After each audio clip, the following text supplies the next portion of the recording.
देखिए, मैं सबसे पहले तो श्री पुष्कर सिंह धामी जी को इस बात का अभिनंदन करता हूं कि उन्होंने सामान्य नागरिक संहिता को लेकर के उत्तराखंड में सबसे पहले पहल की और वह बहुत तेजी से उसे अंजाम तक पहुंचाने का प्रयास कर रहे हैं।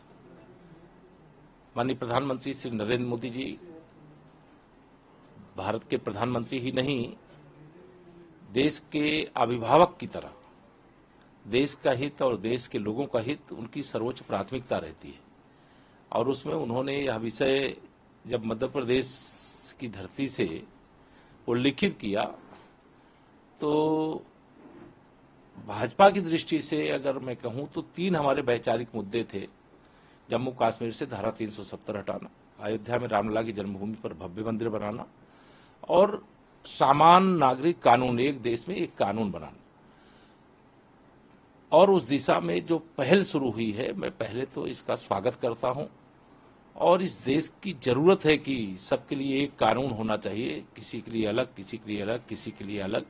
यह व्यवस्थाएं समाप्त होनी चाहिए और इस दिशा में जिनको काम करना है वह काम कर भी रहे हैं। जो लॉ का मिशन है उस पर लोगों के सुझाव भी ले रहे हैं और उस सुझाव के बाद जो निष्कर्ष निकलेगा और हम लोग अच्छे से अच्छे परिणाम की उम्मीद रखते हैं। लोग विरोध भी कर रहे हैं।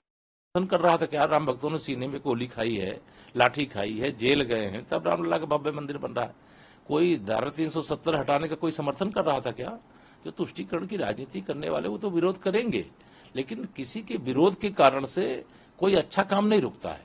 जो अच्छे काम है वो हो रहे हैं और वो होने चाहिए और माननीय प्रधानमंत्री जी के नेतृत्व में ही होंगे। और देश का भरोसा है और देश का बहुसंख्य नहीं, मतलब शायद मैं समझता हूं कि विरोध में 10% होंगे, समर्थन में 90% लोग होंगे।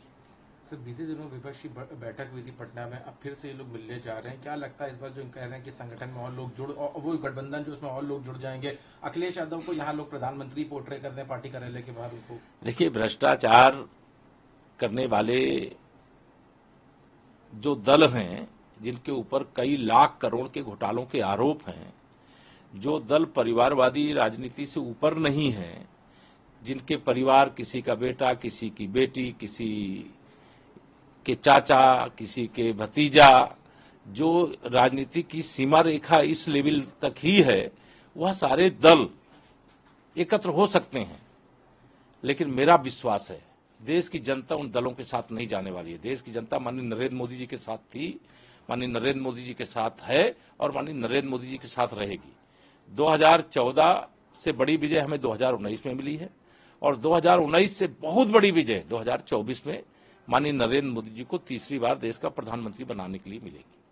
प्रधानमंत्री के चेहरे पे जो है उसमें आपसी रिफ्ट है। अभी कई लोगों ने पोस्टर लगा दिया अखिलेश यादव को प्रधानमंत्री बनाने का। क्या लगता है कि इसी देखिए, श्री अखिलेश यादव जी को की चमचागिरी करने वाले कुछ लगाए होंगे। आज उनका जन्मदिन है, इसलिए मैं उनके जन्मदिन पे तो जन्मदिन की शुभकामना देता हूं और भगवान श्री राम से प्रार्थना करता हूं वो स्वस्थ रहें और दीर्घायु हों। लेकिन राजनीति में कुछ चमचागिरी करने का स्वभाव होता है। श्री अखिलेश यादव जी को भी मालूम है कि उनका खाता भी उत्तर प्रदेश में नहीं खुलने वाला है लोकसभा के चुनाव में, तो प्रधानमंत्री क्या मतलब आकाश से टपक करके बन जाएंगे क्या?